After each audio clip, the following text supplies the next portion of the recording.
Di Fathul Mu'in diterangkan misalnya ada orang layak jadi pemimpin dan kemudian rivalnya itu orang yang menyesatkan atau calon perusak bangsa, ya maka calon pemimpin yang soleh itu wajib berkompetisi meskipun bibadlil mal, karena kalau yang memimpin orang fasik kampung ini rusak, kalau yang memimpin orang soleh kalau nggak bayar juga nggak jadi, maka wajib bayar. Lah yang soleh bayar ini berstatus sedekah, tapi yang batil ini berstatus suap. Kenapa demikian? Karena yang namanya riswah atau ada yang baca ruswah adalah pembayaran untuk mengehakkan barang batil dan membatilkan barang hak. Sementara pembiayaan orang soleh adalah untuk memperkuat hak. Nah orang tuh nggak tahu, yang ngajinya tidak hatam-hatam tuh taunya pokoknya ar-rosi wal murtasi benar. Tapi nggak pernah mikir lalu definisi riswah atau ruswah itu apa. Ini bukan provokasi supaya semua calon bupati gubernur nyuap, ndak. Assalamualaikum warahmatullahi wabarakatuh. Bismillah, alhamdulillah, wassalatu wassalamu ala rasulillah wa ala alihi wa sahbihi wa mawalah. Teman-teman sekalian, bahagia kita bisa ketemu lewat channel dakwah yang sangat sederhana ini. Mudah-mudahan nikmat iman, Islam serta kesehatan senantiasa diberikan Allah kepada kita sekalian. Allahumma amin. Teman-teman sekalian, seperti video yang kita publik di awal bahwa kita akan merefleksi begitu, menanggapi satu potongan video ngaji Gus Bah yang sangat-sangat viral, dan ini banyak yang kemudian menanyakan kepada saya untuk menanggapi di video ini, karena di dalam kajian-kajian fikih apa disampaikan Gus Bah ini tidak sama dengan rumusan-rumusan atau kesimpulan teman-teman di komunitas kajian-kajian bahsu masail maupun kajian fikih yang lain. Nah, apa yang bisa kita simpulkan dari penjelasan Gus Bah? Pertama, beliau menyampaikan bahwa tidak semua pemberian dari calon, apakah itu calon kepala daerah, calon anggota legislatif, calon seorang hakim yang memberi suap atau memberi sejumlah uang kepada orang yang menjadi penentu terhadap jabatan yang akan dia emban, ini adalah riswah, belum tentu. Bahkan beliau menyampaikan dan berpijak pada kitab Fathul Mu'in dan I'anatul Thalibin bahwa ketika seseorang ini hanya dia yang layak menjadi calon pemimpin atau mengemban jabatan tertentu, ini apabila dia tidak menyuap, dia tidak akan jadi, maka ini boleh menyuap dan statusnya adalah sedekah. Dan tentu kalau sedekah, maka bagi yang diberi boleh menerima. Nah, apa sesungguhnya kalau di dalam kajian fikihnya, nah ini bisa dibuka. Saya sitir apa disampaikan beliau Gus Bah di dalam kitab I'anatul Thalibin juz 4 halaman 242 ini. Jadi apa namanya, cetakan Toha Putra, ini yang saya punya.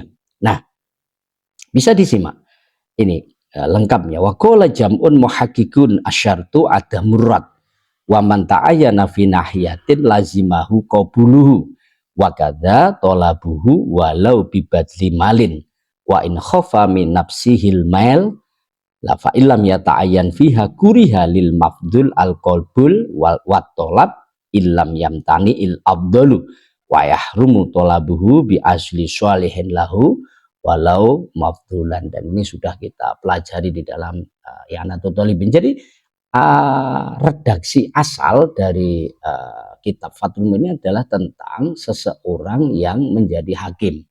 Jadi di dalam wilayah durasi atau wilayah sejauh tertentu, kalau di dalam kitab Turosnya itu adalah masafatul adwa, hampir masafatul qasr, ini harus ada hakim. Jadi di dalam satu wilayah ini harus ada satu hakim minimal.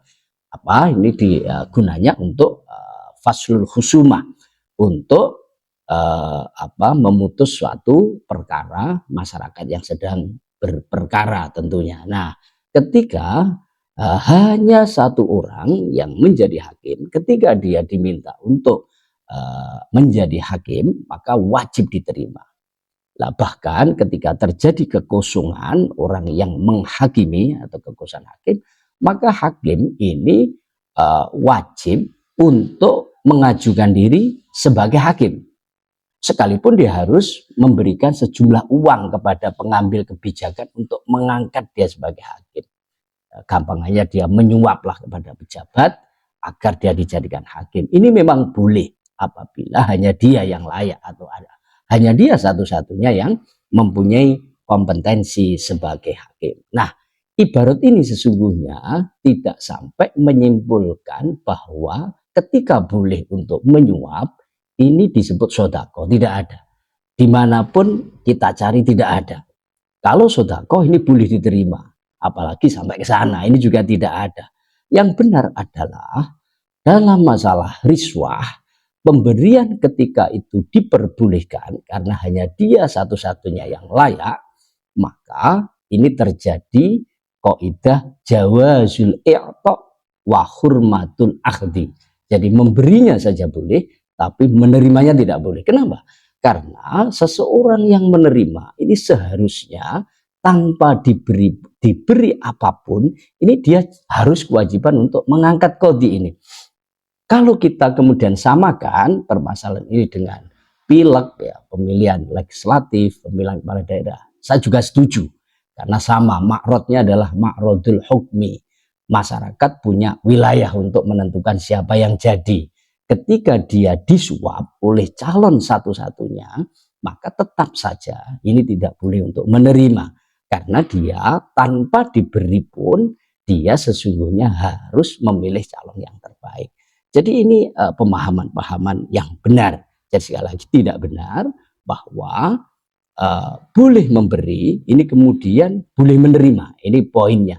Yang kedua adalah juga tidak kita temukan referensi bahwa ketika boleh memberi, kemudian al-mu'tobehnya itu sesuatu yang diberikan. Ini statusnya adalah sodako. Ini tidak kita temukan di turos manapun. Nah, sebagai penguat silahkan disimak di dalam kitab Talkhisul Murad min Fatawi Ibni Ziyad. Ini ada di pinggirnya Buhyatul Mustarsidin yang terakhir. Kalau yang awal separuh itu kan Ismitul Ainain. Kemudian kalau yang belakang adalah Talkhisul Murad. Ini bisa disimak. Wa ammar riswah atau roswah atau ruswah. Jadi bitas selisih shin ya. Bitas selisih roh maksud saya. Bisa ruswah, riswah, roswah. Fahramun mutlakon. Jadi suap ini haram secara mutlak. Sawa'un kanat li ajlil hukmi bihuri hakin wa huwa asyaddu hurmah.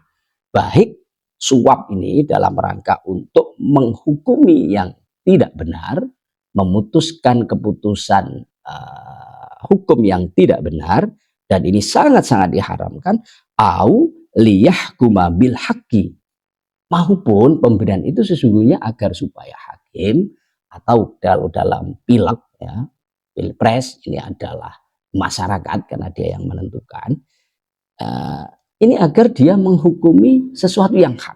Ini tetap saja tidak boleh. Jadi pemberian agar dia memilih yang lebih afdal, lebih berat menjadi pemimpin umpama. Ini tetap saja tidak boleh.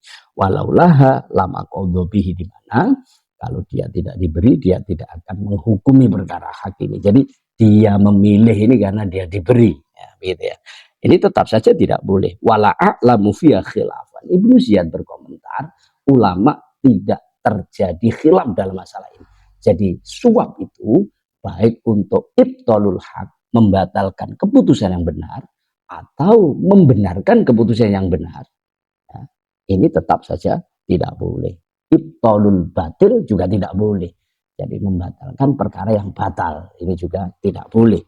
Nah, lakinna akhafu minal ula. Hanya saja kalau suap ini motivasinya adalah agar supaya hakim atau masyarakat memilih calon terbaik ini, atau memilih calon yang ta'ayun, yang satu-satunya yang berhak, maka ini dosanya tidak sebesar apabila untuk menyuap, menghukumi atau memutuskan perkara yang batil. Jadi perkara yang batil kemudian diputuskan perkara yang hak, ini paling berat dosa-dosanya ila angkol na'am innama yahrumu ala rosi idza tawassala bihi ila akhdhi ma laisa lahu au ibtali haqqin alaihi.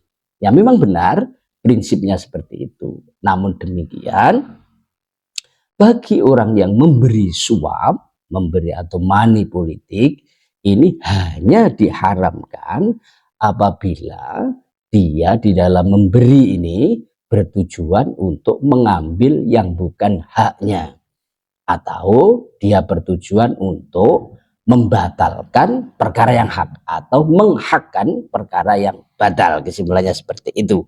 Amalau khuyila bainahu wa baina haqqihi wa alima annahu la yasilu ilahi illa bisukhtin bibadlihi liqadin su'in fal wisru khosun bil murtashi. Nah, apabila si rosi, orang bang yang menyuap ini terhalangi untuk mendapatkan haknya, atau dia tidak bisa sampai kepada perkara yang hak, atau dia tidak sampai kepada membatalkan perkara yang batal kecuali dengan menyuap, ya, maka suap yang dilakukan ini hukumnya diperbolehkan. Lah, bagi murtasi ini tetap tidak boleh menerima. Jadi yang dosa hanya yang menerima, tapi yang memberi tidak berdosa. Ini apabila dia si calon umpama ini adalah satu-satunya yang berhak atau yang layak. Nah, kalau dia tidak menyuap, dia tidak akan dipilih.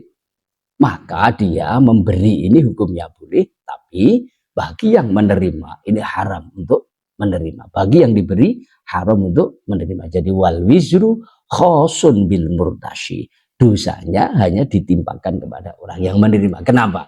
Karena semestinya tanpa dia diberi, dia harus memilih calon yang lebih layak. Dia harus memutuskan perkara yang hak tanpa harus diberi. Nah, dengan demikian teman-teman sekalian, apa yang kita sampaikan ini pertama bahwa apa yang disampaikan oleh Beliau Gus Pak, saya kira kalau tidak dijelaskan seperti ini akan sangat bahaya, ya, karena terjadi kesalahpahaman di dalam memahami turos atau fikih kita, bahwa orang yang layak ini kemudian sifatnya subjektif, ya tentu bisa saja semua mengaku yang layak, sehingga akhirnya kalau ini dipahami salah maka ini justru akan mendorong orang untuk melakukan money politik ini yang sangat bahaya, apalagi ini musim politik. Yang kedua, bahwa sekalipun oleh fikih ini sesungguhnya memberi ini boleh dalam kondisi tertentu, ini tetap saja melanggar aturan undang-undang money politik. Ini yang paling penting kita sampaikan, karena kita harus berfikih kebangsaan. Jadi kita harus menggabungkan antara fikih turos kita dengan undang-undang yang ada di Indonesia. Artinya sekalipun dalam fikih kondisi tertentu orang boleh untuk menyuap, tapi tetap saja ini terjerat undang-undang money politik. Jadi ada di Undang-Undang Nomor 7 Tahun 2017 tentang pemilu, ada di pasal 278, 280, 284 dan seterusnya, bisa disimak dan dicek, ya, di dalam undang-undangnya. Mudah-mudahan ini bisa memberi pencerahan kepada kita sekalian. Silahkan ditanggapi dan silahkan kalau ada pemahaman-pemahaman yang kurang begitu, atau ada ibarat-ibarat baru yang kemudian bisa mengoreksi apa yang kita sampaikan, silahkan disampaikan, dan nanti akan kontennya akan kita koreksi, bahkan akan kita cut, ya, apabila apa yang kita sampaikan ini terjadi kesalahan-kesalahan. Demikian, wallahu muwaffiq. Wassalamualaikum warahmatullahi wabarakatuh.